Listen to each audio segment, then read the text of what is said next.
Hola, hola. Bueno, pues Psicología Manual de una Nueva Vida y Grupo Un Motivo.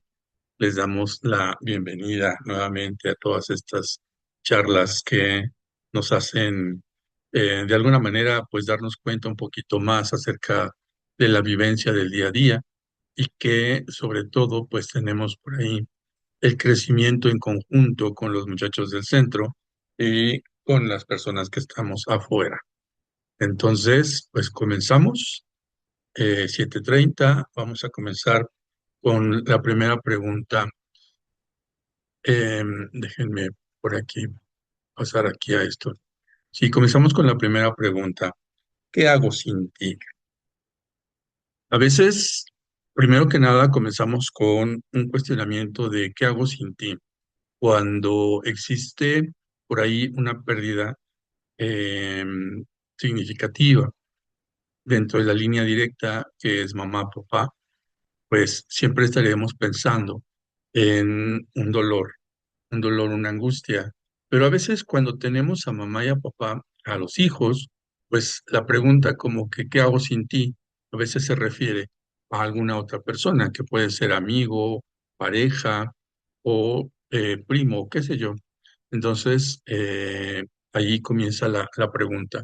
Pero en realidad nos vamos a enfocar básicamente a la pérdida humana. La pérdida de un ser querido nos enfrenta con un problema, pues, en el que a veces no sabemos qué hacer. Y esa situación que no nos lleva a que alguien nos pueda tener esa calma, esa tranquilidad, pues, ¿qué hacemos ahora sin ellos, no? Cada individuo enfrenta su duelo de la manera diferente que lo puede ir asimilando, aunque la ausencia del dolor pues tiene esa consecuencia de cada persona, cada propiedad del pensamiento, pues es diferente. Honrar siempre va a ser la mejor manera de poder encontrar ese espacio, ¿no? Pero cuando nos encontramos solos, en donde ya no está la persona y volteamos para todos lados y no está, pues aquí comienza este andar de la vida.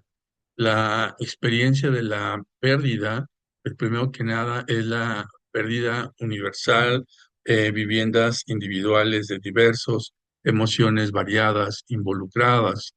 Y aquí vamos a comenzar con algo bien interesante. ¿Cuál es el proceso del duelo? Un recorrido por la fase emocional que experimentamos tras una pérdida. El primer nivel, este es la angustia más grande que podemos tener, que es la negación, que es el decir, ¿por qué se murió? No puede ser que se haya muerto. ¿Qué voy a hacer sin él? ¿Qué voy a hacer sin ella?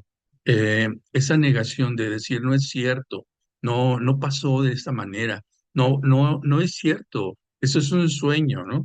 Entonces, la negación pues, nos va a causar ese conflicto, que primero que nada es la detonación de la emoción de la angustia. Las personas se sienten en ese shock que no puede aceptar la realidad de la pérdida. La fase 2 comienza con la ira, ¿no? Esa ira en donde comienzan a tener ahí la frustración y la ira hacia la situación, a veces hacia uno mismo. Comienza a lo que le llaman también las culpas, ¿no? Eh, Se fue porque no le di tal cosa, me dejó sin darle X actividad, no la pude llevar, no lo pude llevar a tal lugar. Y entonces comienza esa ira, ¿no? Esa flagelación que le podemos llamar, en el que eh, es personal, pero a veces no es personal, a veces buscamos esa ira de comenzar a buscar culpables. Y esa búsqueda de los culpables, pues comienza con otro matiz en el que no se puede comprender y esa es la fase 2. Hasta la fase 2 todavía no existe un proceso de comenzar a encontrar un camino en el que podamos ir creciendo. Y la fase 3 como les digo, que es la negación ay, por aquí vamos a regresarnos. La negación. La mente comienza a buscar alternativas. Y esta búsqueda de esas alternativas cambian mucho la situación. ¿Por qué? Porque la negación comienza justamente, como lo mencionábamos en la fase uno, a buscar de la mejor manera en la mente cómo encontrar que no pasó, cómo encontrar que no es cierto. Y esa negación eh, ¿qué es lo que tenemos que hacer? Ah, bueno, aquí es una de las herramientas que les brindo para comenzar con un proceso. Y en ese proceso de negación, cuando una persona tiene ese sentimiento tan grande, tan explosivo, que está incontrolable e inconsolable, que hay que decirle, no hay que decirle, oye, cálmate, oye, todo va a pasar, oye, déjalo que se vaya, déjala que se vaya. No, sencillamente, tal vez un abrazo sea lo mejor, tal vez sea eso lo más indicado, para que no le quite yo en la mente que es lo que tiene en esa negación, porque por más que yo le diga, le hable, no va a superar esa negación en ese momento. Cuando la pérdida llega, cuando la pérdida comienza, eso es bastante difícil en el que se pueda presentar. La fase 4, la depresión. Y aquí, cuando llegamos a la fase 4, pues comienza la tristeza profunda, ese síntoma de la ausencia, de ya no estar, esa forma de cómo abrumarme por las actividades que antes podía hacer y que ahora no hago. Entonces, esa desconexión del mundo, pues comienza esa depresión y pues comienza tal vez a tratar de comenzar a aceptar, pero también a deprimirse tanto, a tener esta angustia, que inclusive se olvida de la misma persona. Ya no quiere comer, ya no quiere salir, ya no quiere hacer nada, se quiere encerrar en un mundo en el que ya no existe. Y todos estos procesos que se vienen dando son normales, son cosas que debemos de ir avanzando cada uno y no debemos de entorpecerlo de alguna manera. Es decir, nuevamente, si nos vamos a la fase uno, que es la principal, la negación, es decir, no es cierto, no se ha ido, no, no, todavía va a estar aquí. Entonces, con estas fases que nos vamos dando cuenta que la pérdida, al final de cuentas, pues ya no podemos hacer nada. Persona se fue, ella o él se fue y ya no va a regresar. La fase 5 comienza ya con la aceptación.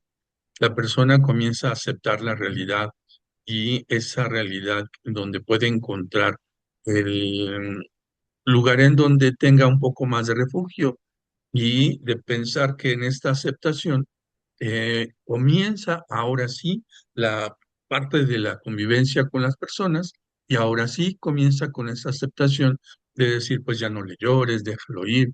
Y aquí les quiero dar una parte también muy interesante en cuestión cognitiva del cerebro.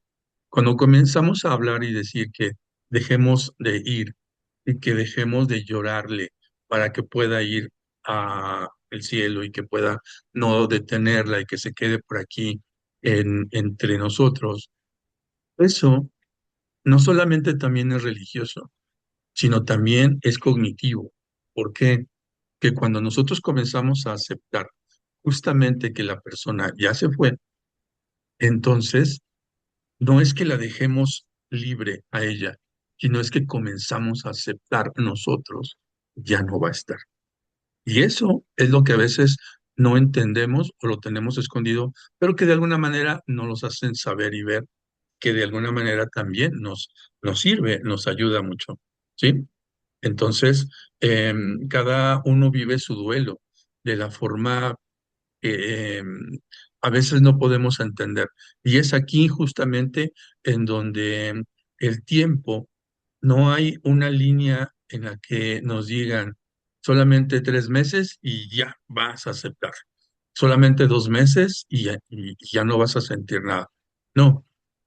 Y aquí quiero hacer un pequeño paréntesis, porque quiero hablar acerca de la cultura de hoy en día de los jóvenes.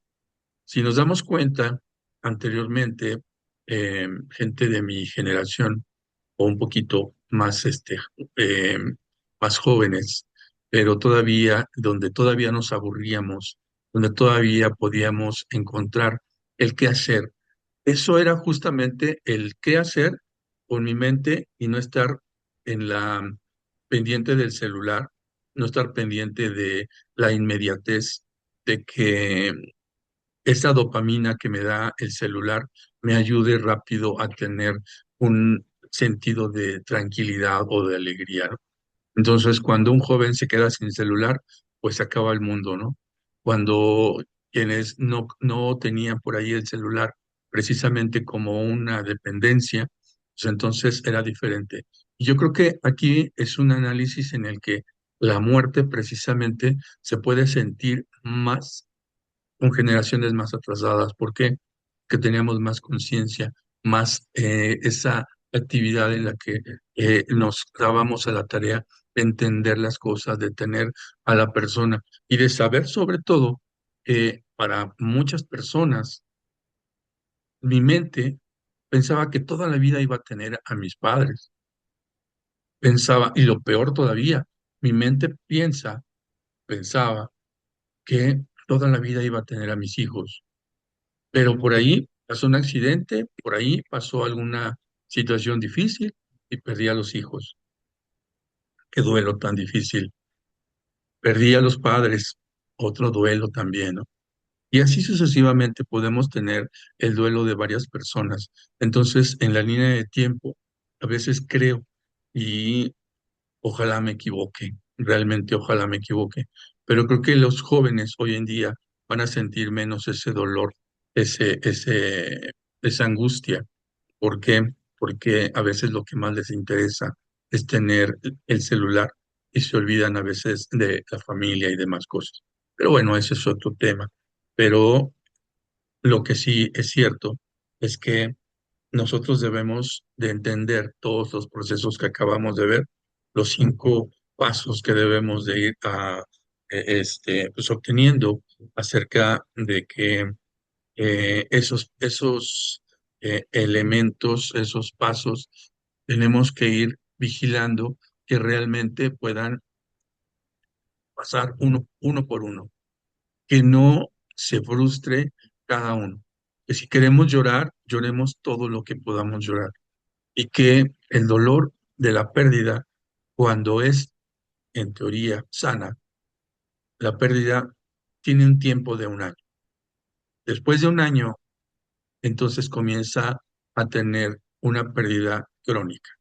Y eso, cuando tiene la pérdida crónica, entonces debe tener una ayuda integral en donde debemos de tener ahí a un psiquiatra, un psicólogo, un terapeuta. No una sola persona no lo puede atender. Tienen que ser varias personas, ¿sí? Y obviamente también la familia. Pero bueno, la presencia de recuerdos, esta presencia de recuerdos con las cuestiones físicas, las cuestiones de olor, las cuestiones de sabor, los lugares en donde vamos a encontrarnos, cada momento comprendido, cada risa y cada lágrima que pudimos haber vivido con la persona, pues siempre nos va a recordar esa integración de la vida y el encontrarse entre saber que ya no está, pues es una actividad que no es tan sencilla, que pues siempre va a tener esa angustia. La conexión con los que hemos perdido, esa la ausencia física de una persona no significa que su presencia se haya desvanecido. Los recuerdos actúan como puentes, manteniendo siempre esa vivencia en donde tenemos la conexión, el sentir que nosotros espiritualmente nos podemos guiar, nos podemos encontrar. Y por aquí más adelante tenemos una, una lámina que me gustó mucho. A ver si todavía no. Imagen, aquí ya la tenemos, imagen de reflejo del lago. Esto es algo también bien bonito y a mí me gustó muchísimo. que es el reflejo. Y ese reflejo lo puedo tener en mi mente de forma simbólica, de forma de conexión, en donde yo puedo saber que tengo a la persona que se fue, a ella o a él, que ya no lo voy a volver a tener, que lo puedo tener justamente cuando volteo al lago, cuando tengo ahí esa imagen. Y quiero decir que generalmente siempre pensamos que la mano que está arriba, que está en la parte material, es la que puede meterse al agua y desvanecer la imagen. Pero ¿por qué no pensar que la mano que está abajo puede subir? ¿Por qué no pensar que la mano de abajo puede alcanzarnos y encontrarnos con esa conexión? Y esa cuestión espiritual nos puede ayudar muchísimo, aunque físicamente ya no lo podamos sentir, esta conexión de recuerdos, de enseñanza, de formas de encontrarnos con imágenes, con videos. Eso es algo de lo más bonito que podemos encontrar. Entonces, cuando nosotros nos encontramos en este proceso de duelo, son varias las herramientas que podemos encontrar. Una de ellas es esta, el saber que yo puedo imaginar que lo tengo enfrente de mí, y el saber que la línea tan delgada de este lago, en saber que puede salir o puedo entrar. ¿Y eso a qué me lleva? Pues me lleva a que entonces estoy seguro que voy a tener una conexión. Entonces estoy seguro que sí voy a tener un próximo encuentro cuando yo pueda estar en el mismo proceso. Entonces, cuando estoy en el mismo proceso, pues es donde ya puedo encontrarme. Y si yo mantengo viva esta imagen, esta idea, esta mística, esta forma religiosa, como quieran verlo, pero sobre todo esa esencia de la vida y de poder reencontrarnos con los seres queridos, ¿no? Honrar a nuestros seres queridos, honrar siempre va a ser esa enseñanza que nos va a hacer saber que cada uno de nosotros podamos hacer vivir a la persona, mostrar esa vida que la persona nos dejó de enseñanza. Mantener vivo eso es recordar que la persona va a estar siempre con nosotros. Vivir esos momentos a través de nosotros, pues va a ser algo magnífico. Los actos de bondad, siempre recordamos los actos de bondad, aunque a veces también recordamos contrario, pero esto nos ayuda mucho más en el nombre de las personas, crear el impacto positivo en el mundo, pero quedémonos sobre todo, más que nada, con el acto de bondad. Y seguramente, aunque la persona pudo haber sido muy eh, agresiva, muy violenta, seguramente debió haber tenido un acto de bondad. Entonces, quedémonos con el acto de bondad que podamos tener.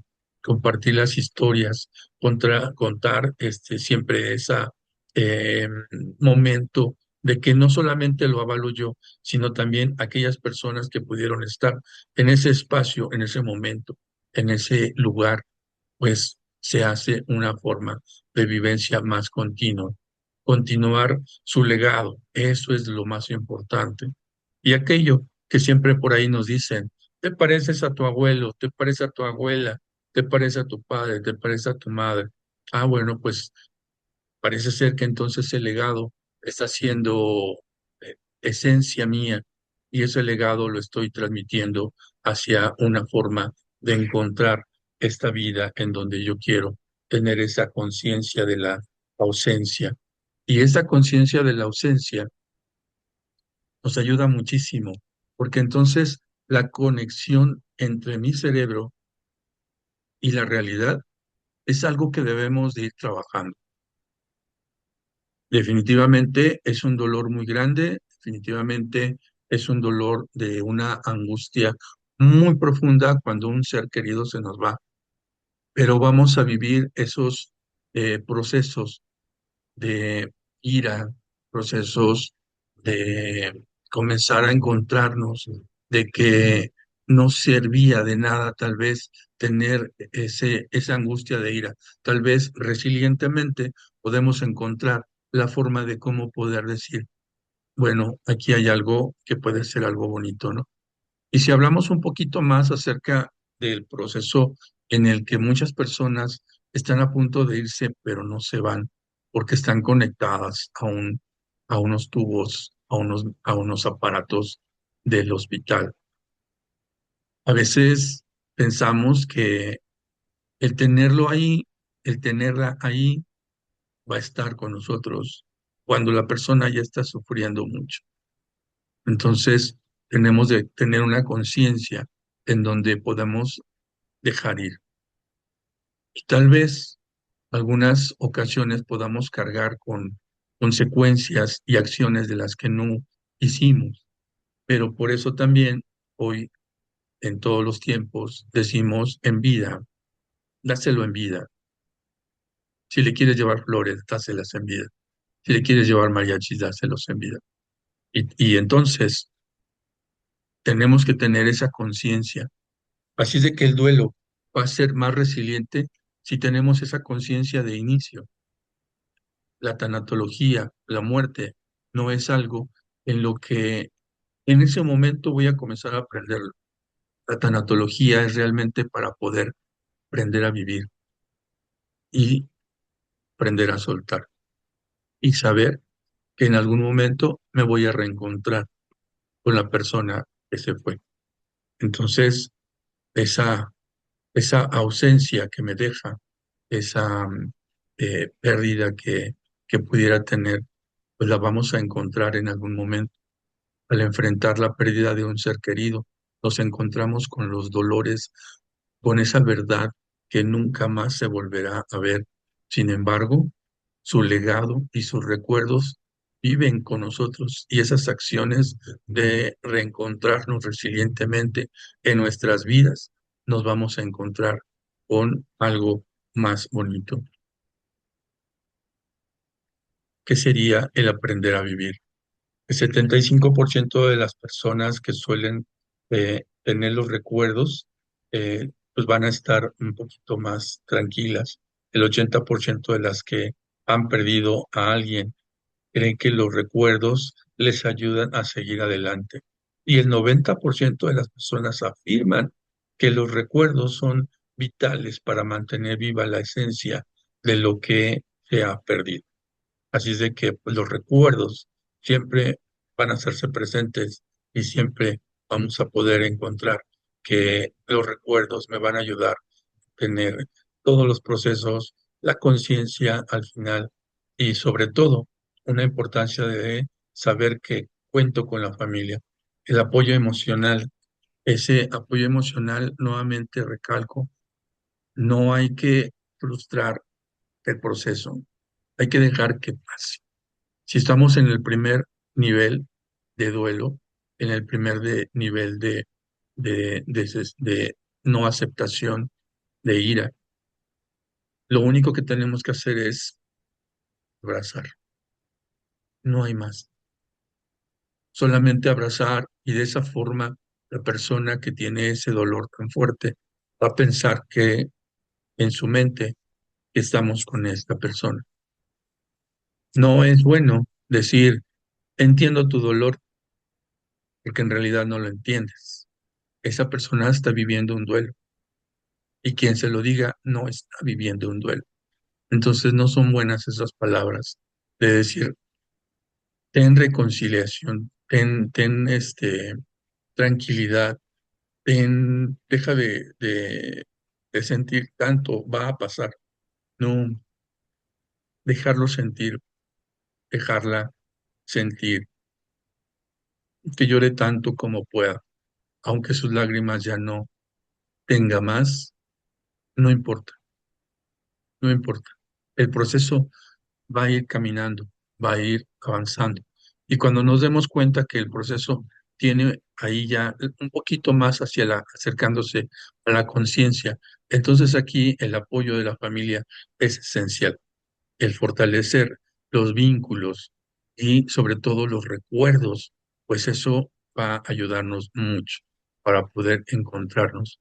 Y el proceso de duelo, como en la imagen del reflejo lo mencionaba, pues es justamente el por qué no pensar que va a venir, pero cuidado, mucho ojo, eso no quiero decir y eso no quiere decir que la persona en realidad va a salir de donde está para venir a verme. No, no lo puedo dejar creer. Pero lo que sí puedo creer es que ahí está. Y el camino me va a llevar también a encontrarnos resilientemente. No podemos afirmar que la mano de abajo va a salir. La mano de arriba va a poder sumergir al agua y va a desvanecer la imagen. Así es de que si tenemos una conciencia, ese efecto lo podemos guardar resilientemente, pero con mucho cuidado en el sentido de no creer que eso es una realidad. Ese es algo bonito, algo que me llena de pensamiento, de recuerdo, de imagen, de poder saber que puedo estar en la conexión, pero nada más hasta ahí. No lo hagamos como una fórmula matemática, ni mucho menos. ¿De acuerdo? Y bueno, pues la reflexión sobre la pregunta fundamental nos deja la pérdida. ¿Qué hacemos sin esa persona? ¿Qué vamos a hacer sin esa persona? Cada uno de nosotros vive un duelo a su manera y aunque enfrentamos la ausencia física, la conexión emocional persiste a través de los recuerdos. Honremos a nuestros seres queridos, manteniendo vivos su legado de nuestras acciones y aunque sabemos que no volveremos a verlos, su ausencia sigue viva en nosotros y en nuestra familia. Esto es un proceso que debemos de tenerlo en acompañamiento, sobre todo en la familia, también con los especialistas en la tanatología, los especialistas en la psicología, y poder entender algunas cosas que a lo mejor no nos habíamos dado cuenta. Y cuando nosotros estamos pensando que el por qué se fue, bueno, pues alguna manera de algunos pensamientos de otras personas, pues nos dicen que todo lo que tenemos en la vida es prestado, nada es de nosotros. Podemos gozar, sí, pero nada es de nosotros. Entonces, ¿en qué momento podemos decir que yo me puedo apoderar de algo que me prestaron? Pues no, pero aquí vive la convivencia y eso de tener esa convivencia tan profunda me hace saber y me hace llegar al punto de la negación cuando existe la pérdida, que fue siempre pensar que nunca se iba a ir. Pero ¿por qué mi mente tiene que pensar que nunca se va a ir? ¿Por qué no pensar que mi mente diga en algún momento se va a ir? Y en ese momento que se va a ir, voy también a estar pendiente, como toda la vida lo quiero seguir haciendo, como se los decía en unos momentitos.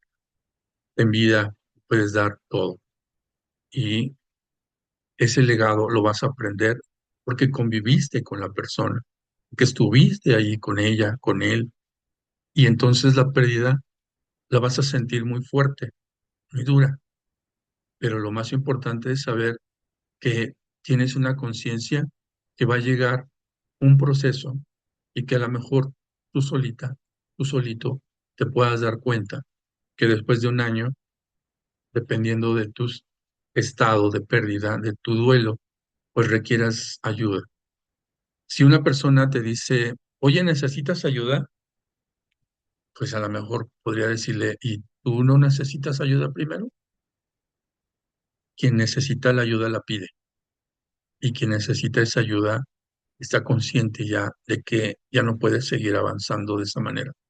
Y la pérdida justamente necesita de que pida ayuda para poder intervenir en ese proceso y hacer todos estos pasos que le acabamos de mencionar. Y bueno, pongo esta imagen porque encontré por ahí esta de distintas que me habían llamado la atención. Y es esa cara de angustia, esa desesperación de no poder encontrar esa tranquilidad, esa paz. Vamos a vivir el duelo, sí, pero también vamos a vivir la vida, porque nos queda mucha todavía. Así es de que la mejor muerte es el mejor vivir que lo hacemos día a día, para que cuando llegue el momento podamos irnos en paz, tranquilos. Y también saber que la persona que se va no es que me dé gusto, voy a sufrir mucho, pero también puedo pensar que después de un tiempo voy a tener esa conciencia de dejarlo ir, de dejarla ir. Bueno, pues muchas gracias y yo espero que les haya gustado, que les haya servido por aquí esta plática. Y pues también me gustaría mucho, si tienen por ahí alguna pregunta o tienen algún comentario, alguna retribución.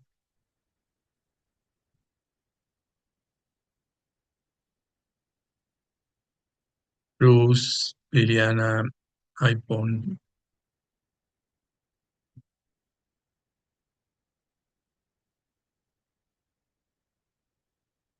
Bueno, el próximo martes, sí, Liliana, dígame, adelante. Hola, buenas noches. Buenas Eh, noches. yo pienso que hay también un duelo bueno, en mi caso yo lo siento así cuando con mi hijo que es alcohólico, aunque esté vivo físicamente, yo siento que he vivido un duelo en el sentido de desprenderme del ideal que yo tenía o de lo que yo esperaba, de la expectativa, pues, o de recordarlo como era cuando era niño o cuando era pequeño.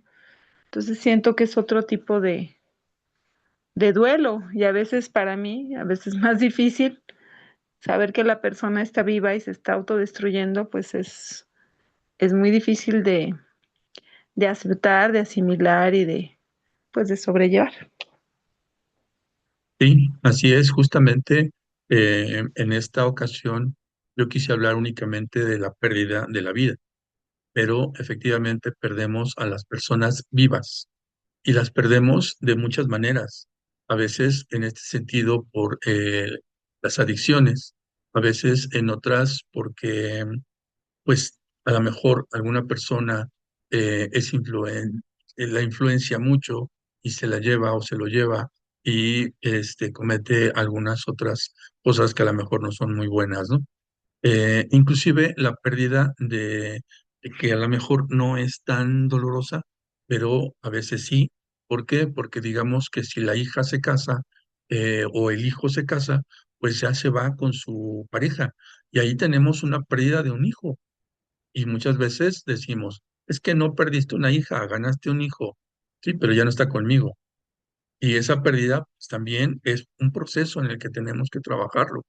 Y en este caso, en el sentido de la pérdida de una persona que está en las adicciones, que ya la perdió, que ya no está en el proceso de verlo jugar, de reír, de estar tranquilo, sino que ahora lo envuelve el resto de las cosas de la adicción, pues la primera parte sería el que usted debe de encontrar el camino de esa paz y esa tranquilidad para usted.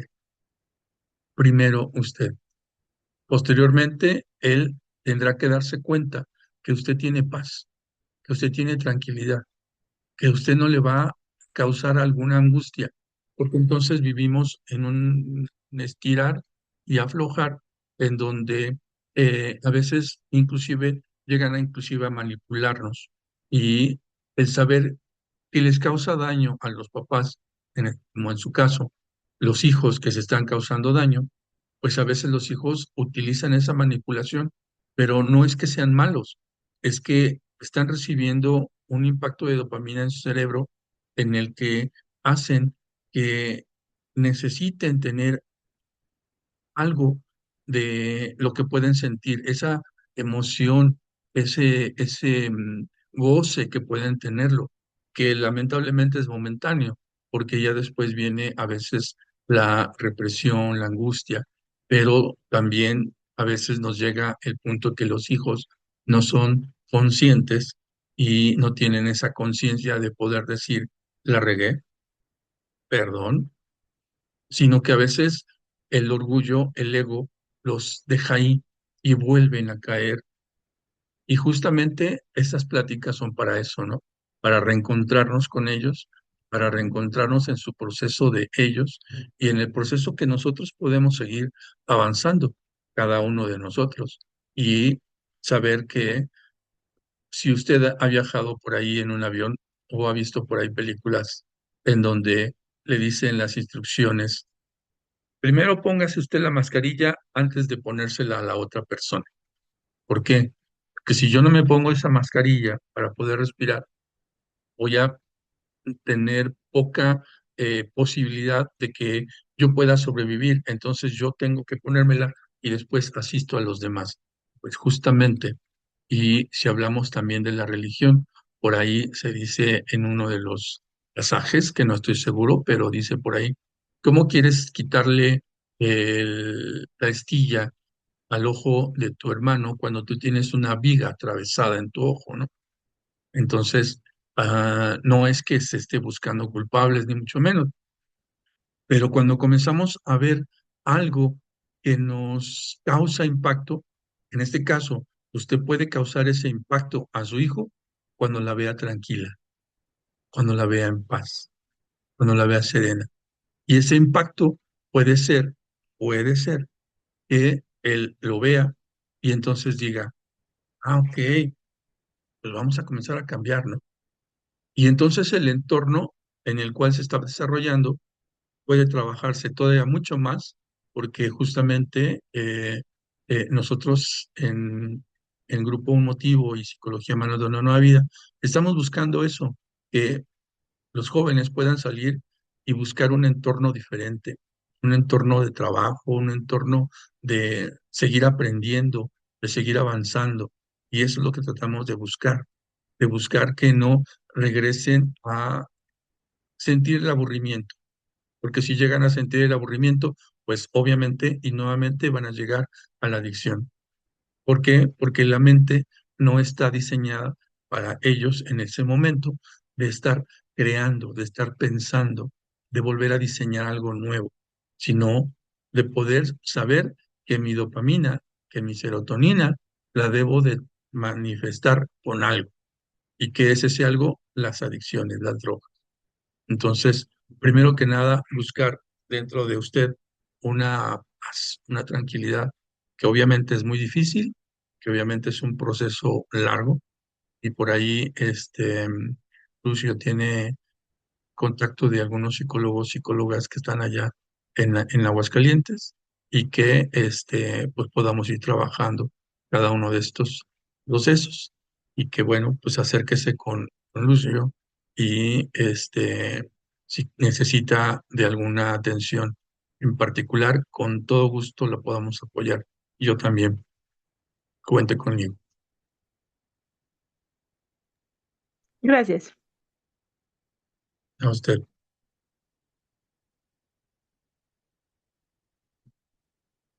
Bueno, Alex, Alexa, familias que nos acompañan. Bueno, primero gracias a todos y a todas por estar con nosotros hoy aquí en Enlazados. Alex, algo que también comentaba ahorita Liliana en su intervención y que yo también justamente estaba pensando en eso, ¿no? Que al final el tema del duelo, aunque tuvo el enfoque específicamente de la pérdida de una persona o de algún ser querido, eh, o sea, todos los días, ¿no? Enfrentamos microduelos, todos, una pérdida de un empleo, la pérdida de la pareja, la pérdida de una oportunidad, hasta que algo nos salga mal en el trabajo, al final son duelos. Y al final, hablándolo desde el punto del esquema en rehabilitación, pues parte del proceso, desde mi punto de vista, es que quienes estamos internados eventualmente vamos aceptando o vamos más bien tratando de aceptar que no aguantamos, no somos tolerantes a la frustración, a entender que se nos fue una oportunidad, a entender que nuestra vida también ha tenido un cambio, a entender que una versión que a lo mejor nos gustaba ya no está presente. O sea, creo que el final es eso, ¿no? Que el tema del duelo aplica en muchas cosas, no solamente ante la pérdida de una persona y creo que esa visión nos da la oportunidad pues de mantenernos un poco más tolerantes, a trabajar un poco más la fuerza en el día, que, que creo que en el tema específicamente de rehabilitación sí es muy importante porque aprender a que nos digan que no, aprender a que se nos niegue una oportunidad, aprender a que se nos niegue una posibilidad, pues también es crear cierta fuerza, ¿no? Y buscar otras maneras. Ese sería mi punto de vista, pues. Así es, gracias, gracias. Sí, en este caso, repito nuevamente, en este caso me enfoqué a la pérdida humana, al duelo de la pérdida humana, pero efectivamente tenemos una pérdida todos los días. Todos los días podemos pasar por ese duelo. En alguna otra sesión podemos hablar de la pérdida y en realidad la palabra tanatología es la pérdida de la vida y la palabra Thanos es la pérdida. Entonces estaremos hablando del Thanos en otras ocasiones y pues por lo pronto nos vemos mañana con los jóvenes por ahí, mi querido señor Lucio, y nos vemos próximo martes por aquí con todos los demás. Liliana, Aipon, Sandra, Lucio, muchas gracias. Gracias, gracias a todos y buenas noches y mañana por ahí te enlazamos, desde la sala del centro de rehabilitación. Gracias. Gracias, Alex, siempre. Buenas noches a todos. Los espero el martes. Gracias.